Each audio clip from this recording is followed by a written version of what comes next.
साहब ये आदरणीय बहन जी को तीनों साथी सोने का मुकुट पेश करके उनका सम्मान करें।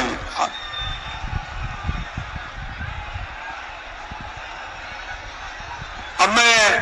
ज्यादा समय न लेते हुए गुजारिश करूंगा बहुजन समाज पार्टी की राष्ट्रीय अध्यक्ष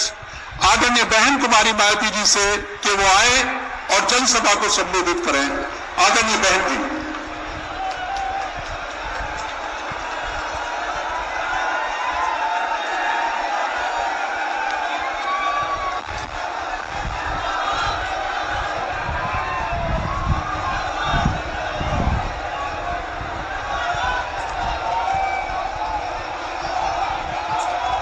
बीएसपी की इस चुनावी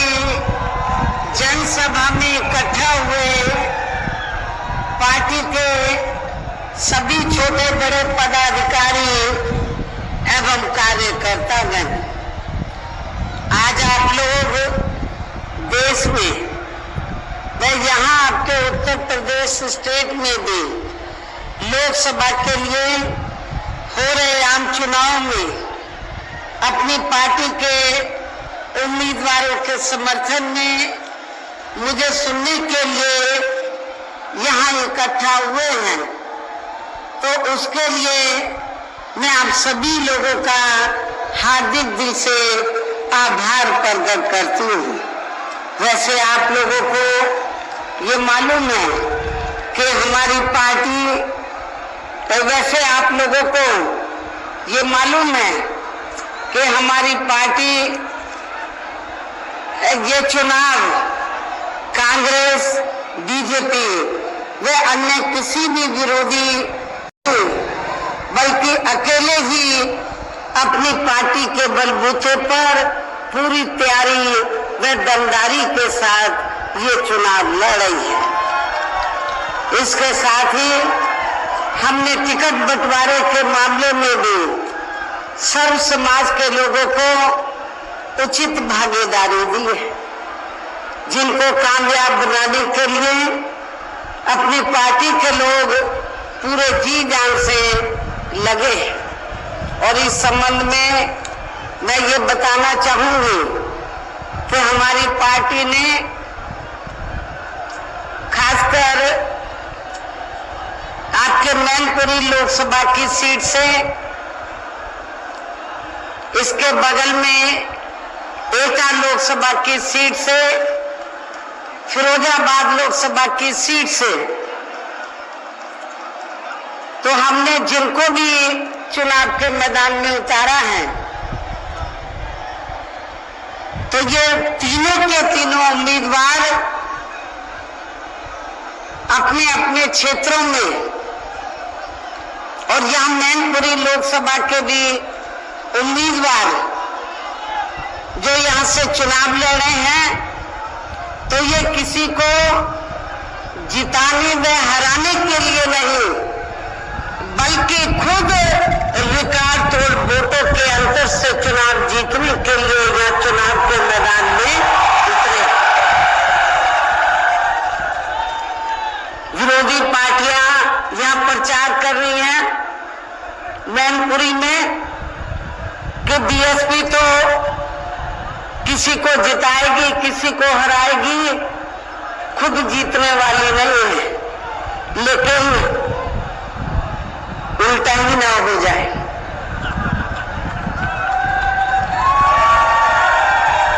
जो पार्टियां ऐसा कह रही हैं बीएसपी के बारे में, कई वही दोनों पार्टियां दूसरे और तीसरे नंबर पे ना चली जाए। हालांकि आज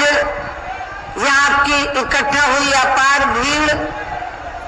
वह भीड़ के भी जबरदस्त जोश को भी देखकर अब मुझे भी ये काफी हद तक भरोसा हो गया है कि पिछली बार की तरह इस बार भी आप लोग अपने प्रदेश से यहाँ लोकसभा चुनाव में अपनी पार्टी का बेहतर रिजल्ट जरूर लाएंगे। और इसके लिए अब मैं आप लोगों का ध्यान कुछ जरूरी बातों की तरफ दिलाना चाहती हूँ। और इस संबंध में विशेषकर में कांग्रेस, बीजेपी व इनके अन्य सभी सहयोगी दलों के बारे में ये कहना चाहूंगी कि आजादी के बाद शुरू में केंद्र व देश के काफी राज्यों में भी ज्यादातर सत्ता यहाँ कांग्रेस पार्टी के ही हाथों में केंद्रित रही है, किंतु इनकी अधिकांश मामलों में रही गलत नीतियों एवं गलत कार्य प्रणाली आदि की वजह से ही फिर इस पार्टी को केंद्र में काफी राज्यों की भी सत्ता से बाहर होना पड़ा है तथा यही स्थिति इनकी सहयोगी पार्टियों की भी बनी रही है, जिसके कारण ही फिर पिछले कई वर्षों से बीजेपी व इनके सहयोगी दल केंद्र एवं काफी राज्यों की भी सत्ता में काबिज, यानी कि भारतीय जनता पार्टी की भी ज्यादातर रही जातिवादी, पूंजीवादी, संकीर्ण, सांप्रदायिक व द्वेषपूर्ण नीतियों एवं कार्य प्रणाली आदि से तथा इनकी कथनी व करनी में भी काफी अंतर होने की वजह से अब ऐसा लगता है इस बार ये पार्टी भी यानी कि भारतीय जनता पार्टी भी केंद्र की सत्ता में आसानी से वापस आने वाली नहीं है, बशर्ते यदि ये चुनाव इस बार फ्री एंड फेयर होता है तथा आम चर्चा के मुताबिक वोटिंग मशीनों में भी कोई गड़बड़ी आदि नहीं की जाती है और वैसे भी इस बार चुनाव में इनकी कोई भी पुरानी नाटकबाजी, जुमलेबाजी व राजनीतिकरण कर दिया है। इसके अलावा देश के किसान वर्ग भी वर्तमान बीजेपी की सरकार में शुरू से ही अपनी विभिन्न समस्याओं को लेकर काफी ज्यादा दुखी व परेशान रहे हैं और अभी भी हैं, जबकि यूपी में 4 बार हमारी पार्टी की रही सरकार ने इनके हितों का भी हर स्तर पर विशेष ध्यान रखा है। आपके उत्तर प्रदेश में जिस क्षेत्र में भी जो भी खेती होती है तो उनको खेती करने के लिए हमने समय से सस्ते साधन उपलब्ध कराए और उनकी फसल का भी उचित दाम दिया है, ये भी आप लोगों को मालूम है। इतना ही नहीं बल्कि केंद्र में पूर्व की रही कांग्रेसी सरकार की तरह ही वर्तमान भाजपा सरकार में भी इनकी जातिवादी, हीन, सांप्रदायिक एवं पूंजीवादी सोच व नीतियों के चलते ही पूरे देश में सर्व समाज में से खासकर गरीबों, दलितों, आदिवासियों, पिछड़े वर्गों, मुस्लिम एवं अन्य धार्मिक अल्पसंख्यक समाज के लोगों का भी पूर्ण रूप से विकास व उत्थान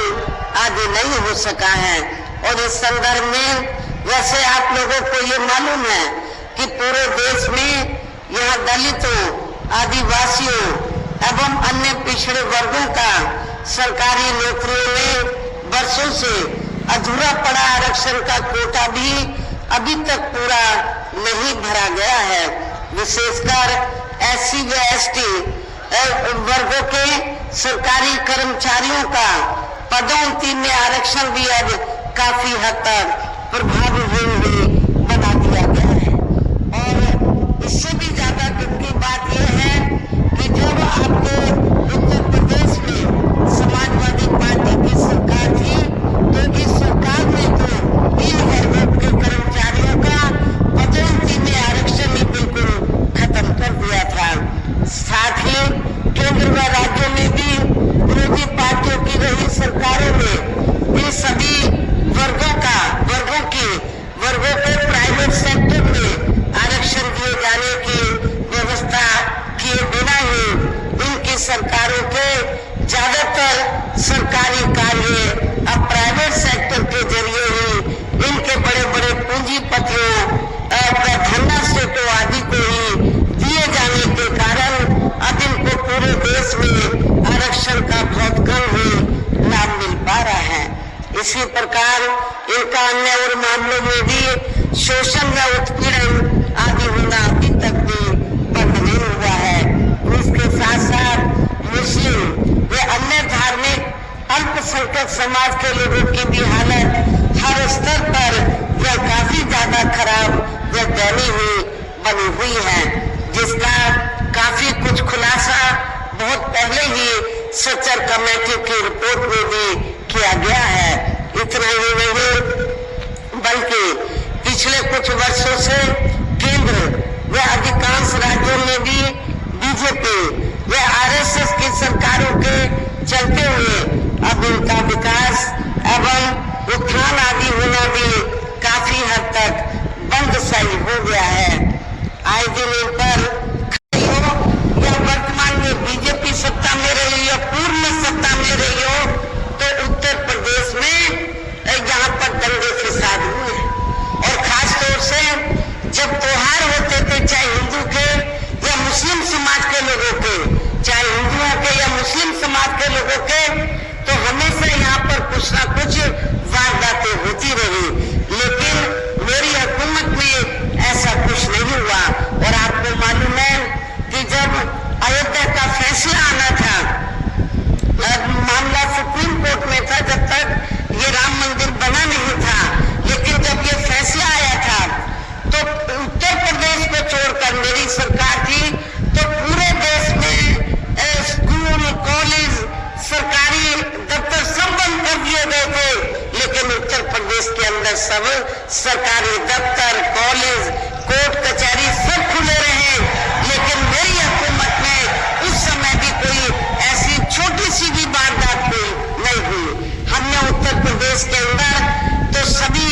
धर्मों को, जातियों के लोगों के मान सम्मान का, उनके जान माल की हिफाजत, उनकी हर प्रकार से हम लोगों ने की, ये आप लोगों को ये मालूम है। और ये सब हमने अपने यूपी की रही सरकार में काफी कुछ करके दिखाया है। हमारी सरकार में कोई दंगा फसाद नहीं हुआ, ये भी आप लोगों को ये मालूम है। जो लोग ये कहते थे कि उत्तर प्रदेश में कुछ नहीं होने वाला, जब भी कोई त्योहार होता था तो जरूर कुछ न कुछ वारदात होती थी। और इतना ही नहीं, मेरी हुकूमत में लॉ एंड ऑर्डर आप लोगों ने देखा है, कानून का राज चलता था मेरी हुकूमत में, और जिसकी वजह से हमें वर्तमान बीजेपी की सरकार की तरह हमें कोई बुलडोजर चलाने की जरूरत नहीं पड़ी। हमने कानून द्वारा कानून का राज कायम किया। इसके अलावा हमने यूपी में सर्व समाज में से गरीब